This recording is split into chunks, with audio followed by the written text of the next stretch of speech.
She's passionate about telling stories of amazing women who are rocking the world and empowering women to live, love, and thrive. Here's your host, Katherine Gray. Hi, welcome to Live, Love, Thrive. This is our 150th episode. Can you believe it? Yeah, that's exciting. This is very exciting. And so I have a very exciting guest today on Live, Love, Thrive, which is, of course, brought to you by 360karma.com. We appreciate you watching today. And today I have on a very special guest, Michelle Jewsbury, who is not only a speaker and author, but the founder of Unsilenced Voices. Please give a warm welcome to Michelle. Thank Hi, you. how are you? I'm great. How are you? Thank you for having me. Awesome. Yeah. Well, I'm so happy to have you because your life is so incredibly amazing, and I appreciate you coming on and sharing it with us. And, you know, it's really a topic, this domestic violence and sexual abuse and things that are so prevalent in our society that I'm so happy that you are developing a program for women all over the world. Yeah. And, you know, doing international work to help change the world for the better. And really, that's what this program is about. It's about women who are doing amazing work in the world. Oh, great. Thank you. And so, let's talk first about where this all started. So you were actually, and I don't think I've had anybody yet, you were born in Idaho. Yes, I was born in Idaho. Yeah, and I don't even think, I think you might be the first guest I've had that was born there. And does that mean that you come from a Mormon family? No, that's Utah. Yeah. But I thought it was Idaho, and then didn't you move to Utah? No. Oh, okay. Salt Lake City, briefly. Yeah, You're I right. thought so. I was only Yeah. there Oh, for see, like I know 4 better than months. you. Yeah, you do, but 4 months. It was a very short period. Right. But yeah, Idaho, it's a lot of meat and potatoes. Yeah. So I was born in Sandpoint and then ended up moving away and moving back and then moving away. And Now, coming you were back. telling me Sandpoint, Oprah said was like the happiest place on earth. Yeah, I don't Like, remember I never what heard year, that. but yeah, she Yeah. ended up saying that in some news article because it's all over newspapers in Sandpoint. So if you go into restaurants and whatnot, then they have that article. Oprah said this is the happiest place on earth, Sandpoint, Idaho. Gosh.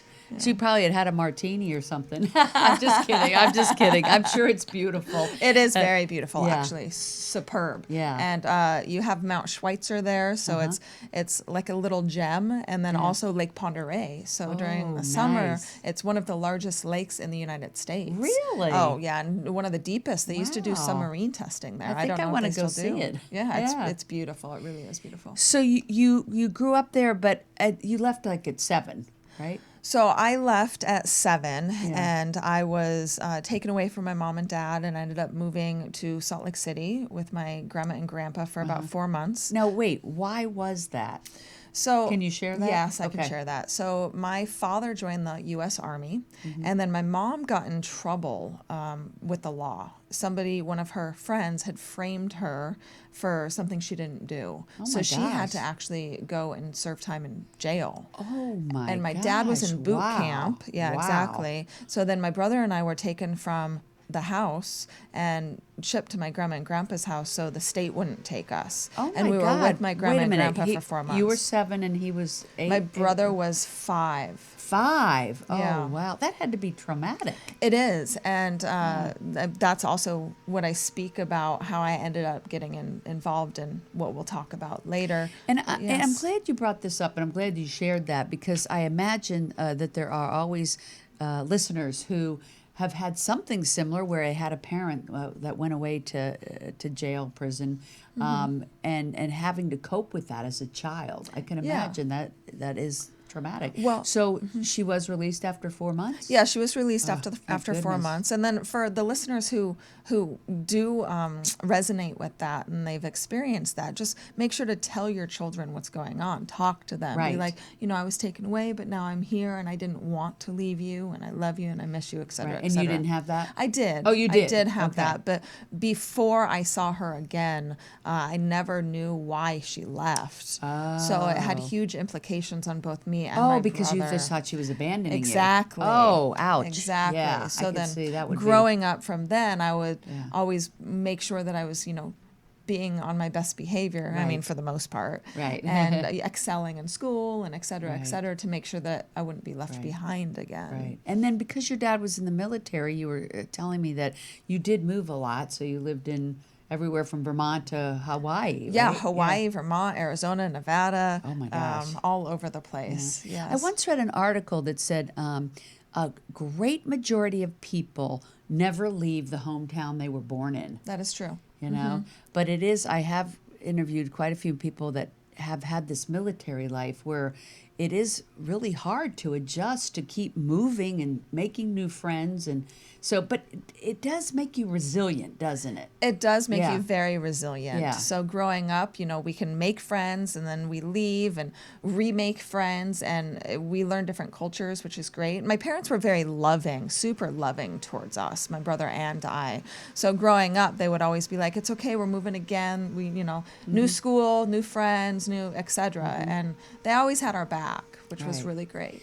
But you left home at 18, Yes, right? I did. And then ended up here in LA to be an actress Yes, at yeah. 20. Yes, And so yes. you're not one of those people that left home because it wasn't a happy place. No. Yeah. So you just wanted to, you were independent and just wanted to do your own thing. Yeah, I was fiercely independent. Yeah, yeah. Actually, my mom raised me And like something that. tells me you still are. Yeah, yeah, I kind of am. Yeah. With your mission, you'd have to be. Exactly. Yeah. Yes. So, at what point did you start traveling around the world? Because I know you've been to places like, what was the first place you went? Guatemala. And then, Yeah, I went to Guatemala, Kenya, Kenya. Sierra Leone, Yeah. Hyderabad, India, back to Sierra Leone, and Ghana. And those were just humanitarian. yeah, I'm always impressed with my friends and people who go to these places. Like, I would be scared. I mean, are you ever feeling scared to go to places that are a little bit edgy? So in Sierra Leone, for example, the drive from Freetown, which is where the airport is, to Bo, which is where we work, is about 4 hours. And if you drive at night, it's very dangerous. Right. So I typically cover my head with like a scarf or something because I am a Caucasian woman with blonde hair. Right. So I definitely want to make sure to cover. But I feel that I'm on a mission and I've been given this mission to go help and speak. Right. And because of that, if I end up having something horrific happen to me in the midst of doing that, then I know I'm doing it for good. And it's what it is. Now, in the midst of you doing this travel, and I want to talk more about, what you did in these places, but you were in a relationship that kind of really impacted your life because, let's face it, you have a book out that's Yeah. about that called But I Love Him. So you were in an abusive relationship. Yes, I was. It's interesting why you would be in an abusive relationship when you came from a loving family, because usually it seems like a lot of women get into that type of domestic violence when they come from that. Well, a lot of people think that, and a lot of people, people do also think that. it's less affluent women that get themselves trapped, but it's not. It's actually, there's a lot of women in the upper echelon, per se, that get themselves trapped in abusive relationships, Right. and they feel like they can't get out. Right. And a lot of it is their husbands or their abuser. This could happen either way. So it could be a man on a woman or a woman on a man, but in my situation, of course, it was a man on me. He was very successful. Right. And in that type of relationship, you feel you have to stay because it looks like you have to stay. Does that make sense? Yeah, it does. And then also, too, you're talking about the different, classes. But, yeah, I do think a lot of wealthy persons could think that they could be abusive, yeah. because they have all the power, Yes. so to speak, Yeah. Yeah. And I think that it's more of a narcissistic behavior. So my abuser, we'll call him Paul. He very successful man, but he had some childhood issues growing up, and he took it out on women. And he ended up abusing me physically for 3 years, physically, emotionally, sexually, financially for 3 years. And 1 year after that, he was emotionally abusive and financially abusive until I finally cut off ties with him. And he is still a successful entrepreneur. So it's really interesting to see that. And we see that we're not going to get into politics, but we see that in politics as well. Right. And so on the surface, he seems totally fine. Oh, yeah. Yeah. That's the scary part. Well, it's the Jekyll and Hyde part of an abuser. Yes. It's, in front of people, he is this super charismatic and super charming, et cetera, very handsome. But behind closed doors, he turns into a monster sometimes. Right. And there's a lot of people out there like that. There are. And I'm glad we're having this conversation. Someone may listen that is in that kind of relationship that you're describing. Yep. So you were already helping out when you were with him at an orphanage in Guatemala, right? Yeah, so my first trip I took right before Paul and I ended up separating. So it was roughly 2014, maybe the end of 2014. Oh, this is so recent. Yeah. And so when you went away, is that when you realized, I feel free? And not in Guatemala. No, in Okay. Guatemala, we were still together. We were talking every day. When I came back to the United States from Guatemala, I ended up finding out that he was cheating on me. Okay, so adding insult to injury. Yeah. Exactly. And for some reason, I could deal with him physically, sexually, and emotionally and financially abusing me, but him cheating on me, it blew my mind. That was my breaking point in my relationship. Don't you think, though, maybe somebody's looking for an excuse, like, oh, now I have a legitimate excuse to leave you, like in your mind? Well, there's a cycle in domestic violence, and it goes from walking on eggshells to a big blow up to the apology stage. And most victims stay because of that apology stage. When your abuser says, I love you, I miss you, I promise I won't ever do that again. Right. And it typically takes some type of external force, a breaking point, to get you out of that. So it's not necessarily an excuse, but you need some breaking point in order for you to finally be like, oh, wow, what's happening to me is not right. Because I didn't even realize how bad it was until I left. Right. At all. Until you got out of it. Until I got out. Right. And then you left and you did work. Is that when you did work in Kenya? Or So we kind of split up, and I went to Kenya, came back, and we decided to end our relationship. And I was very fortunate because he actually kind of let me go, although he was still financially and emotionally controlling me. But he let me go, and then I started writing therapy, and that's what healed me. And I wrote a one-woman show called But I Love Him, same title as my book. Right. And that debuted in 2016 at the Whitefire Solo Fest, and then again at the Hollywood Fringe Festival. Right. And then I started Unsilenced Voices July 2017, and then published my memoir, But I Love Him, this past year, February 2019. Wow. So this is like fresh off the press. It is, yes. Yeah. And But I Love Him is your true story of being in this relationship and then how you left it.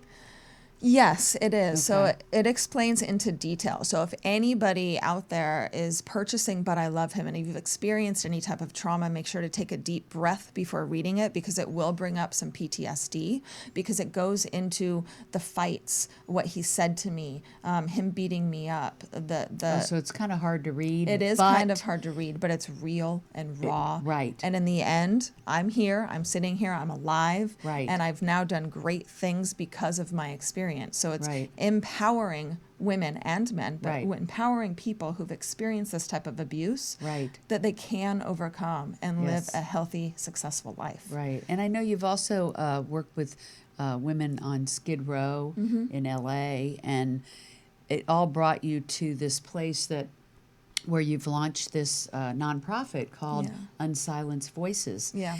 Along with the book and the play. So everything you're doing is about how can I help and empower women to move out of these relationships and become something that they're meant to be doing. And everybody has gifts, and everybody's meant to be doing something wonderful in the world to make a difference, Yes, right? they are. And your experiences, your intellectual property, what you've been through in your life really can help other people transform into something amazing, somebody who really has that strength and power that they've always wanted to have. Right. And your experiences can lead you down a path that you never even knew you were going to take. I mean, Right, like you I have never no- knew you'd write a book. No. You never knew you'd be speaking. You Nope. never knew you'd be conducting workshops around the Exactly. world. Yes. You know, and I was asking you about the work you're doing around the world. So you actually are putting on these educational workshops in places like Like Sierra Leone and Ghana. Right now, we're specifically focused on Sierra Leone because that's where we're getting the most traction. Right. And we have monthly, 2 times a month, educational seminars that we call sensitization meetings. now. Do you do that in person or online? So or- we have our managers who conduct it, but I actually was there physically doing the first couple. So Wow. then they have taken the role of, taking that on now. Right, carrying it on. Exactly. And you said 80 or sometimes over 100 people show up, Mm-hmm. men and women. Yes. So the very first one that we conducted, the women asked me, they said, we want men too. And I said, okay, whatever they want, right? Okay. So we did one with men and women. And domestic violence is a family issue over there. It's a taboo subject to talk about. So when women and men started talking in this group together, we started seeing change. The women started realizing that, oh, this is wrong.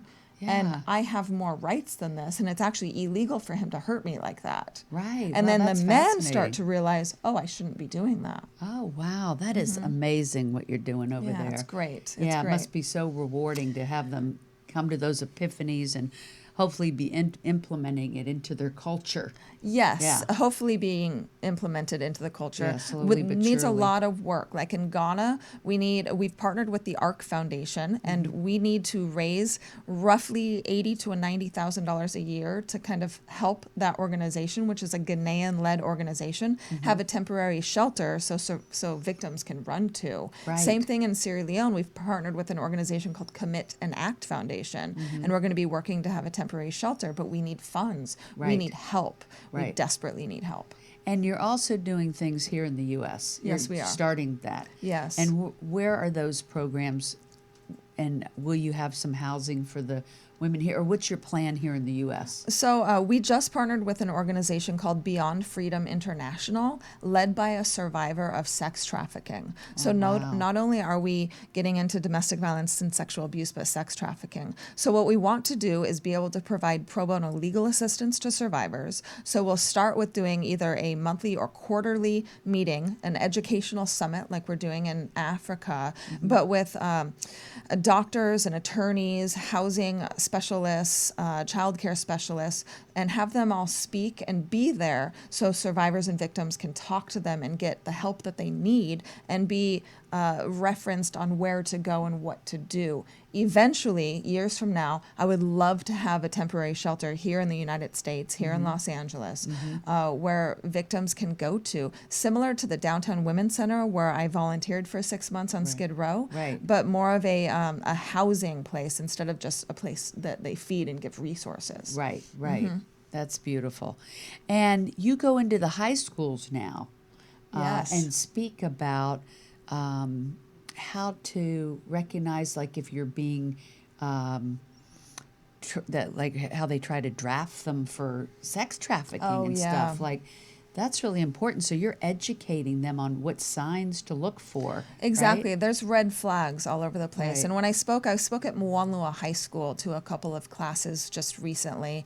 And the 17-year-old girl, after I got done speaking, came up to me and just looked at me and started bawling. And at 17, she was involved in a domestic violence relationship. And now that I'm also going into colleges, I'm doing a college speaking tour this fall, we're educating about getting into not only domestic violence and sexual abuse, but sex trafficking. And typically these traffickers prey on foster care children.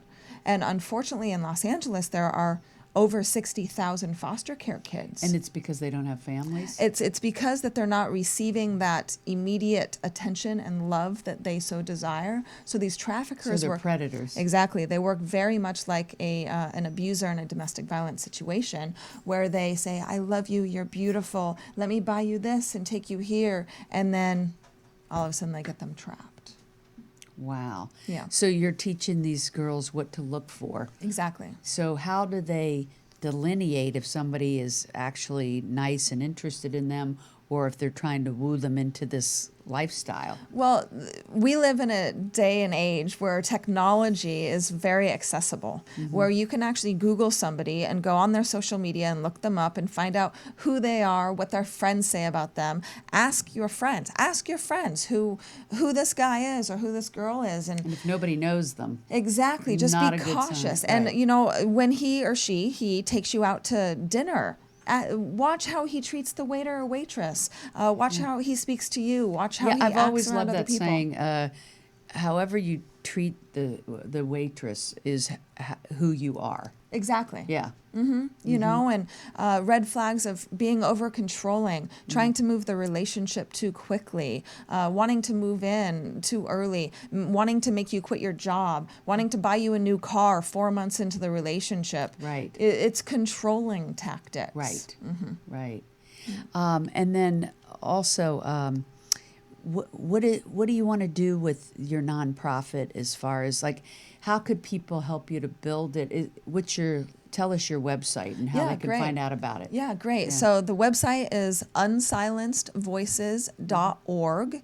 And then Okay. we're also all over social media. We have an event coming up on October 23rd at LN2, which is a new restaurant on Melrose in Hollywood. Oh, and we're going LN2 on Yeah, Melrose. LN2. Oh, It's I a wanna great check that restaurant. out. It's Yeah. really good. It's Melrose and Fairfax area. Oh, okay, great. So we're going to be partnering with them and conducting, this party. And we want people to get involved. We want influencers to really stand behind the organization and what we're Right. doing. There are so many people, hundreds of thousands of people all over the world who experience this type of trauma. Right. And we need to put a stop to it. But the only way we can move forward is if we get help. Right. So we definitely need help. Right. Well, Unsilenced Voices, what made you decide to start the nonprofit? Like, because that's a big undertaking. It is. Yeah. It is. Like So- for those at home thinking, oh, I'd like to do a nonprofit, I can tell you right now, from what I've experienced with other people, is that it takes a lot of work and a lot of wherewithal to start a nonprofit. Yes, it does. And Yeah. fortunately, right now, I am not in a relationship, nor do I have children. So I have a lot more time. And I was volunteering on Skid Row at the Downtown Women's Center and then decided that I wanted to work for a nonprofit. So I flew up to Oakland and was interviewing with Art and Abolition, which is an amazing organization that helps children who sell themselves on the streets of Kenya.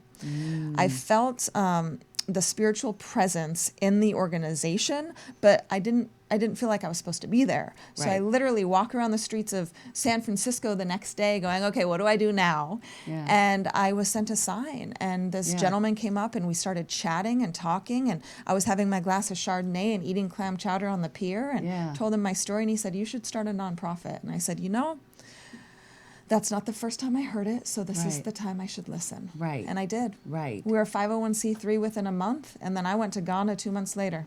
You know, it's so interesting. A lot of people say it takes a long time to get a 501c, and you're the second person that got it within a month, which makes me think, definitely you're meant to be doing it. Yeah. And that, it made me think that and feel that as well, Yeah. that I definitely should be doing this. I mean, it is difficult to get all the paperwork done, It but is. I filled and you're it all wanting out to myself. do this big international thing. So will you be doing fundraisers and that type of thing? Yeah, so October 23rd is a fundraiser. Right, at the and restaurant then right now on we're Melrose. looking for celebrity influence. We have a big bite from somebody, and I don't know if I'm allowed to name drop, so I'm not going to right now. Right. But this woman, she loves the fact that we're helping other women through domestic violence and trauma. Right. And she is a well-known individual here in Los Angeles, and Yeah. she thinks that she's going to come on board, and we need as many influencers and people as possible. Yeah, I love when a celebrity takes their influence and puts it Exactly. behind something really important. And a lot of them do. Not all, but Yeah. many And do. a lot of them do. And the ones that do, it's very generous with their time. And it's really amazing. Yeah, honestly, nobody gets more satisfaction, though, than the person that is giving. Yeah, that's You true. know? I mean, if it's something that's near and dear to their heart, for them to get behind it and use their gravitas for the greater good, Yes. there's no better feeling. Yeah. Yeah. There I mean, is no better feeling. payment. And one thing that I always tell people is you need to take a stand for something. Yes. I don't care what it is. It could be Right. plastic or animals or the ozone layer. I mean, Right. whatever you take a stand for, Right. take a stand for something. There are Right. so many people in this world that don't take a stand for anything. Right, right. And it drives me crazy. And you know, it's so interesting because you're such an independent woman, like you said, from the get-go. Yes. And that you would end up in a relationship. You know, you don't think an independent thinker could end up in such a relationship. So many people have told me that. It's good that we're talking about this Yes. because strong, beautiful, independent women do end up in these. They do. Yeah. And I take it, I mean, with everything you're doing and everything you've been through in the play and the book and the organization, obviously you would never find yourself in that situation again. No. You know, but what kind of person would you like to be with? All right, so if you're out there, no. You know, I want somebody who respects what I do, Yes. appreciates what I do and why I do it. They don't always have to be supportive of me going to Africa because it is scary for a spouse leaving you, Yeah. but they have to be supportive. Right. They have to have something going for themselves as well. You know, Yeah. they really they need to have something that they care about. Yeah, Exactly. that's important to me too. And you know, when you go over there to these various countries, I know you said you want to go to the Middle East. I Right? do. I would love Yeah. to go to the Middle East. And I said to you, you know, aren't you afraid? And your answer was amazing to me. Yeah, my answer is this is my mission. And if I end up dying doing my mission, then I'm meant to die, as long as I'm making a difference. I mean, you believe that strongly about it. I You're do. like, I will do this dying if that's what it takes. If that's what it Hopefully takes. that's not what it Hopefully takes, but I'm not. just saying Hopefully that is dedication. Yeah. Yeah. Yeah. I'm never going to stop. I mean, right Yeah. now, I'm putting so much money into this organization. It's unbelievable. Most of my money is going into the organization. And I eventually, you believe in it. I never actually want to take a salary from it. Right. You know, I want all of the money to go to our survivors and victims and Right. giving them the resources But you know, they need. I've heard this, and we'll wrap up with this, is that all of these women that run socially conscious, whether they're for-profit or non-profits, need to understand that it's okay for the organization to flourish because that's what keeps it going. So money's not a bad thing. No, And yeah. you should be paid for all the efforts that you put into building this because it helps you to keep it going. Yes. And so it's Yeah. a beautiful thing for people to financially get behind it and help it to grow so that you can do all this great work that changes the lives of so many women. So I wish you all the luck with growing this. Thank you. And building it up over the years. And that's why I do the speaking. And Yes. that's really where, you know, my focus is to be able to get paid through my speaking and through other entrepreneurial activities related to it. But So on that you silence. can Yes, continue to do exactly. this I will nonprofit definitely work. take care of myself. Yes. And my mentors tell me you have to take care of yourself Absolutely. before you can take care of the world. Yeah. Yes. And that's a beautiful thing. Yes. Well, thank you for being here. Yeah. And thank you for tuning in. Look up Michelle online, your website. Yeah, and so my website is michellejewsbury.com. And if you want a complimentary copy of the introduction of my book called But I Love Him, text obstacles to 26786. And what's the number again? 26786, and you text obstacles to that number. Obstacles. We all have those. Yes, we do. Thank you so much, Michelle. And we'll see you next week. Thanks so Thank much you. for tuning in. Make it a Thank you. great week. Hugs and happiness.